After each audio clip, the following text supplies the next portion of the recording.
The best Thanksgiving turkey I had wasn't roasted or fried. It was one that I had at my friend Jordan's house when he confit a whole turkey in duck fat for hours and hours, slow cooking it in the fat in low heat until it was done.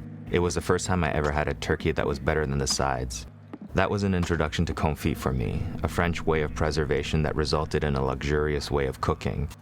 I would go on to confit a lot of things from duck to octopus when I started cooking for Western chefs. I don't remember when I decided that the flavors of chili oil and chorizo would go together, but I've been making this oil for over a decade. This is one of those recipes where effort builds upon effort, so what you get is something that others will rarely take the time to make, which makes it all the more special. To me, this is the pinnacle of home cooking because if I'm going to make this for someone, I better like this person. I better like this person a lot. It starts with my chili oil. Having made that, I confit about a pound of loose Mexican chorizo per quart, and I include the fried chilies that settled at the bottom of the oil.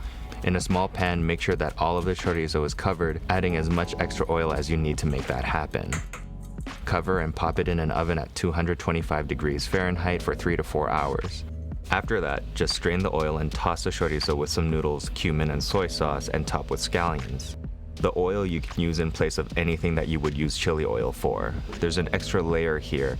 The spices of the chorizo and the depth added by the pork or beef add so much it keeps the heart of the chili oil intact. You can use it on noodles, some fried eggs, pizza, tacos, and any food that would benefit from some heat. And of course, you can use it on mac and cheese.